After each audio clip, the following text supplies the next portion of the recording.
जय हिंद दोस्तों, आप सभी का ओबराय स्टडी में स्वागत है।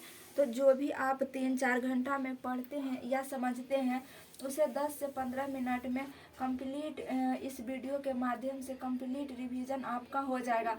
तो चलिए, हम लोगों ने कल जालियांवाला बाग से लेकर साइमन कमीशन तक रिवीजन कर चुके थे। 2 मिनट में उसका क्वेश्चन बताइए, फिर हम लोग आगे बढ़ते हैं। बताइए, जालियांवाला बाग हत्याकांड कब हुआ था? 13 अप्रैल 1919 को हुआ था। 13 अप्रैल 1919 को अमृतसर में हुआ था। अमृतसर कहाँ है? पंजाब में है। आप लोग भी साथ में बोलते चलिएगा। होम रूल आंदोलन कब प्रारंभ हुआ था? 1916 में हुआ था, अप्रैल 1916 में। ये आंदोलन कहाँ से प्रेरित थी? यह आंदोलन आयरलैंड से प्रेरित थी और इसे प्रारंभ किए थे बाल गंगाधर तिलक और एनी बेसेंट दोनों मिलकर। बताइए, इस आंदोलन के दौरान ये बाल गंगाधर तिलक ने कौन से नारा दिए थे? नारा दिए थे, स्वराज मेरा जन्मसिद्ध अधिकार है और मैं इसे लेकर ही रहूंगा। उसके बाद बताइए, असहयोग आंदोलन कब हुआ था? 1 अगस्त 1920 को हुआ था। चौरी चौरा घटना कब हुआ था? 5 फरवरी 1922 को हुआ था। 5 फरवरी 1922 को हुआ था। चौरी चौरा में 22 पुलिसकर्मियों को जिंदा जला दिया गया था। बताइए, स्वराज दल का गठन कब हुआ था? 1 जनवरी 1923 को हुआ था। कब हुआ था? 1 जनवरी 1923 को हुआ था। और आगे बताइए, साइमन कमीशन का गठन कब हुआ था? 1927 में हुआ था और भारत आया था फरवरी 1928 में। ये साइमन कमीशन का मूल नाम क्या है? साइमन कमीशन का मूल नाम क्या है? Indian statutory commission. Indian statutory commission. बताइए, अब इससे आगे हम लोग लाहौर अधिवेशन से रिवीजन करेंगे। लाहौर अधिवेशन कब हुआ था? लाहौर अधिवेशन हुआ था 1929 को। इसकी अध्यक्षता कर रहे थे जवाहरलाल नेहरू और जवाहरलाल नेहरू ने इसकी अध्यक्षता की थी। और ये लाहौर अधिवेशन में पूर्ण स्वराज का प्रस्ताव पारित किया गया था। इसलिए उसी दिन से 26 जनवरी को ही स्वाधीनता दिवस मनाया जाने लगा। इसीलिए 26 नवंबर 1949 को संविधान बनकर तैयार हो जाने के बावजूद भी 26 जनवरी 1950 को लागू किया गया था। लाहौर में रावी नदी के तट पर जवाहरलाल नेहरू जी के द्वारा मध्य रात्रि को तिरंगा फहराया गया था। उसके बाद हुआ दांडी मार्च हुआ था 12 मार्च 1930 को। और इसे गांधी जी के द्वारा जब 11 सूत्री मांग दिया गया था इरविन को। दांडी मार्च के समय भारत के वायसराय कौन था? इरविन था। इरविन ने गांधी जी का 11 सूत्री मांग को मानने से इनकार कर दिया था। तो उसी के विरोध में गांधी जी ने दांडी मार्च निकाले। दांडी मार्च 12 मार्च 1930 को प्रारंभ किया गया था गांधी जी के द्वारा। 12 मार्च 1930 को साबरमती आश्रम से गांधी जी ने 78 अनुयायियों, कहीं कहीं 80 भी लिखा हुआ रहता है, 78 अनुयायियों SC के साथ यानी अनुसूचित जाति के साथ प्रारंभ किए थे। बाद में इस मार्च में सरोजिनी नायडू भी जुट गई थी। और साबरमती आश्रम से दांडी तक के दूरी था 240 मील। 1 मील में होता है 1.52 किलोमीटर। तो आप इसे किलोमीटर में, अगर 240 मील को किलोमीटर में बदलना चाहते हैं तो इसे 1.52 से गुना कर दीजिएगा तो हो जाएगा 385 किलोमीटर। तो साबरमती आश्रम से दांडी तक की दूरी थी 385 किलोमीटर या 240 मील। साबरमती आश्रम से प्रारंभ किए थे। और दांडी मार्च कब हुआ था? 12 मार्च 1930 को। लगभग 24 दिन चलने के बाद 6 अप्रैल 1930 को गांधी जी दांडी पहुंच गए। उनकी यात्रा पूरी हो गई और आसवन विधि से नमक निकाले थे। दांडी पहुंचकर आसवन विधि से नमक निकाले थे। इस आंदोलन को सफल हो जाने के बाद गांधी जी ने सविनय अवज्ञा आंदोलन प्रारंभ किए। कौन सा आंदोलन? सविनय अवज्ञा आंदोलन। तो बताइए दांडी मार्च कब हुआ था? 12 मार्च 1930 को। दांडी मार्च कब हुआ था? 12 मार्च 1930 को। साबरमती आश्रम से कितने अनुयायी चले थे गांधी जी के साथ? 78, या कहीं कहीं 80 भी लिखा रहता है, 80 के साथ चले थे। बताइए साबरमती आश्रम से दांडी तक के बीच की दूरी कितना है? 240 मील। किलोमीटर में कहे तो 385 किलोमीटर। और गांधी जी कौन विधि से नमक निकाले थे? आसवन विधि से नमक निकाला जाता है। बताइए लाहौर अधिवेशन कब हुआ था? 1929 में हुआ था। इसके लाहौर अधिवेशन की अध्यक्षता कौन कर रहे थे? जवाहरलाल नेहरू कर रहे थे। और बताइए स्वाधीनता दिवस कब मनाया जाता है? 26 जनवरी को मनाया जाता है। और संविधान कब बन के तैयार हुआ था? 26 नवंबर 1949 को।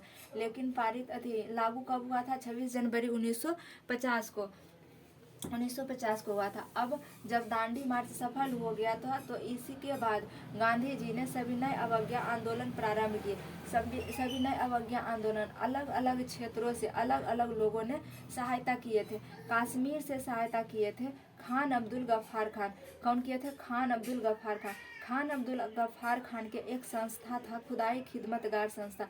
इन्हीं के संस्था एक था खुदाई खिदमतगार संस्था। इन्होंने लाल कुर्ती सेना का गठन किया था। लाल कुर्ती सेना का गठन किसने किया था? खान अब्दुल गफ्फार खान ने। खान अब्दुल गफ्फार खान को सीमांत गांधी भी कहा जाता है। खान अब्दुल गफ्फार खान को सीमांत गांधी भी कहा जाता है। और छपरा के कैदियों ने नंगा विद्रोह कर दिया था। नंगा विद्रोह कर दिया था इसलिए कि उसे बोल रहा था कि हमें स्वदेशी वस्त्र चाहिए। छपरा के कैदियों ने बोल रहे थे कि हमें स्वदेशी वस्त्र चाहिए, इसलिए उन्होंने नंगा विद्रोह कर दिया था। और दक्षिण भारत का नेतृत्व किए थे चक्रवर्ती राजगोपालाचारी। दक्षिण भारत से इस आंदोलन का नेतृत्व कर रहे थे चक्रवर्ती राजगोपालाचारी। कौन कर रहे थे? चक्रवर्ती राजगोपालाचारी। और मुंबई के क्षेत्र यानी महाराष्ट्र के क्षेत्र से सरोजनी नायडू थी। सरोजनी नायडू ने बांद्री सेना का गठन किया और मंजरी सेना का गठन किया। इन्होंने धरासना नामक स्थान पर पहुंचकर बहुत से इस पे शराब पे और शराब उस समय का जो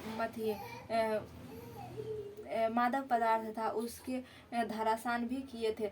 और मुंबई से सरोजनी नायडू ने बांद्री सेना का गठन किए थे। और मंजरी सेना लड़कियों की सेना थी और बांद्री सेना लड़कों की सेना थी। उसके बाद इसी आंदोलन के समय जब भारत में सविनय अवज्ञा आंदोलन हो रहा था तो लंदन में गोलमेज सम्मेलन चल रहे थे। परंतु यहाँ सविनय अवज्ञा आंदोलन हो रहा था, इसलिए पहला गोलमेज सम्मेलन में कोई भी कांग्रेस भाग नहीं लिए थे। कोई भी कांग्रेस भाग नहीं लिए थे। तो इसीलिए उस समय भारत का वायसराय कौन था? इरविन था। तो इरविन पर दबाव आने लगा, इंग्लैंड से इरविन पर दबाव आने लगा। तो इरविन ने गांधी जी के साथ समझौता किया। गांधी जी के साथ कुछ बातों पर समझौता किया तो उसे कहते हैं गांधी इरविन समझौता। गांधी इरविन समझौता हुआ था 5 मार्च 1931 को। गांधी इरविन समझौता हुआ 5 मार्च 1931 को। गांधी इरविन समझौता हुआ था 5 मार्च 1931 को। और यह दिल्ली में हुआ था, इसलिए इसे दिल्ली समझौता भी कहा जाता है। गांधी इरविन समझौता को दिल्ली समझौता भी कहा जाता है। और जब गांधी जी और इरविन दोनों साथ में दिल्ली में समझौता कर रहे थे उस समय उन दोनों को सरोजनी नायडू ने दो महात्मा कहा। ये गांधी और इरविन को, ये दोनों को सरोजनी नायडू ने दो महात्मा कहा गया था। किनके द्वारा? सरोजनी नायडू के द्वारा। तो बताइए कश्मीर के क्षेत्र से कौन मदद कर रहे थे? खान अब्दुल गफ्फार खान। इन्हें क्या कहा जाता है? इन्हीं का संस्था का नाम है खुदाई खिदमतगार संस्था। इन्होंने लाल कुर्ती सेना का गठन किया था और इन्हें सीमांत गांधी भी कहा जाता है। छपरा के कैदियों ने नंगा विद्रोह किया था। दक्षिण भारत का नेतृत्व किसने किए थे? राजगोपालाचारी ने। मुंबई से कौन थे? सरोजिनी नायडू। बांद्री सेना का गठन किए थे और मंजरी सेना का गठन किए थे। लंदन में गोलमेज सम्मेलन हो रहा था जिसमें कोई कांग्रेस भाग नहीं लिए थे। बताइए गांधी इरविन समझौता कब हुआ था? 5 मार्च 1931 को। इसे दिल्ली समझौता भी कहा जाता है। सरोजिनी नायडू ने ये गांधी जी को और इरविन को दो महात्मा कहकर संबोधित किए थे। उसके बाद ये गांधी जी के कुछ इरविन के द्वारा कुछ बातों को मान लेने के बावजूद गांधी जी ने 7 सितंबर 1931 को गांधी जी SS राजपुताना नामक जहाज से, पानी वाली जहाज से लंदन पहुंचे थे। उस समय लंदन के विपक्षी पार्टी कौन था? विंस्टन चर्चिल ने गांधी जी को अर्धनग्न फकीर कहा। गांधी जी को क्या कहा? अर्धनग्न फकीर कहा। उसके बाद रैमजे मैकडोनल और वहाँ पे रैमजे मैकडोनल ने दलितों के लिए अलग क्षेत्र दे दिया था और सांप्रदायिक पंचांग की घोषणा की थी। सांप्रदायिक पंचांग को इंग्लिश में कॉमनल अवार्ड कहा जाता है। सांप्रदायिक पंचांग को इंग्लिश में क्या कहा जाता है? कॉमनल अवार्ड जो है। इस बातों को सुनकर गांधी जी ने वहाँ से लौट गए। गांधी जी वहाँ से लौटने के बावजूद फिर यहाँ आकर पुनः सभी ने अवज्ञा आंदोलन को आगे बढ़ाया। उसके बाद गांधी जी को पकड़कर गिरफ्तार करके पूना के यरवदा जेल में डाल दिया गया। पूना कहाँ पर था? महाराष्ट्र में है। पूना के यरवदा जेल में इन्हें डाल दिया गया। तो बताइए, एक बार समाप्त करते हैं, उसके बाद हम लोग खत्म करेंगे। बताइए, लाहौर अधिवेशन कब हुआ था? 1929 को। अध्यक्षता कौन कर रहे थे? जवाहरलाल नेहरू कर रहे थे। पूर्ण स्वराज का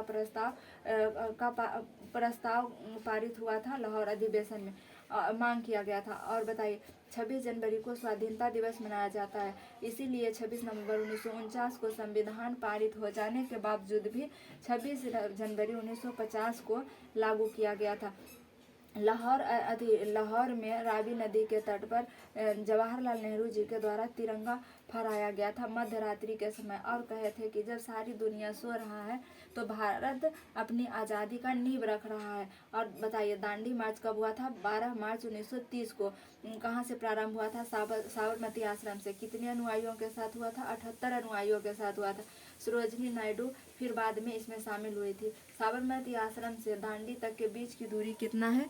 240 मील है। अगर किलोमीटर में कहेगा तो 385 किलोमीटर हो जाएगा। 24 दिन चलने के बाद 6 अप्रैल 1930 को गांधी जी कहाँ पहुँच गए? दांडी पहुँच गए और आसवन विधि से नमक निकाले। और इसे सफल हो जाने के बाद गांधी जी ने सविनय अवज्ञा आंदोलन प्रारंभ किए। कश्मीर के क्षेत्र से थे खान अब्दुल गफ्फार खान के संस्था थी खुदाई खिदमतगार संस्था, और इनकी एक सेना का गठन किया था, लाल कुर्ती सेना का गठन किया था। सीमांत गांधी इन्हें कहा जाता है। छपरा से विद्रोह किया। छपरा के कैदियों ने नंगा विद्रोह कर दिया था। स्वदेशी वस्त्रों की मांग कर रहे थे। दक्षिण भारत का नेतृत्व किए थे चक्रवर्ती राजगोपालाचारी। मुंबई से थी सरोजनी नायडू ने बांदरी सेना लड़का का था और मंजरी सेना लड़की का था मंजरी सेना। इन्होंने सरोजनी नायडू ने गठन किया था। लंदन में गोलमेज सम्मेलन हो रहा था और यहाँ से विनय अवज्ञा आंदोलन हो रहा था, जिस वजह से कांग्रेस का कोई सदस्य प्रथम गोलमेज सम्मेलन में भाग नहीं लिए थे। गांधी इरविन समझौता हुआ 5 मार्च 1931 को। यह दिल्ली में हुआ था, इसलिए इसे दिल्ली समझौता भी कहा जाता है। सरोजनी नायडू ने गांधी और इरविन दोनों को दो महात्मा कहा था। उसके बाद गांधी जी 7 सितंबर 1931 को द्वितीय गोलमेज सम्मेलन में भाग लेने लंदन पहुंचे। लंदन में SS राजपुताना जहाज से गए थे। विंस्टन चर्चिल ने इन्हें अर्धनग्न फकीर कहा था, क्योंकि ये धोती पहन कर जाते थे। एक धोती में आधा पहनते थे, आधा ओढ़ते थे, इसलिए विंस्टन चर्चिल ने इन्हें अर्धनग्न फकीर कहा। और रैमजे मैकडोनल ने दलितों के लिए अलग क्षेत्र यानी सांप्रदायिक पंचांग की घोषणा की। सांप्रदायिक पंचांग को इंग्लिश में कॉमनल अवार्ड कहा जाता है। गांधी जी वहां से इसे अस्वीकार करते हुए लौट गए। पुनः सभी ने अवज्ञा आंदोलन को आगे बढ़ाया। गांधी जी को गिरफ्तार कर पूना के यरवदा जेल में बंद कर दिया गया था। आई होप ये वीडियो आपको पसंद आया होगा। मिलेंगे नेक्स्ट क्लास में, तब तक के लिए जय हिंद।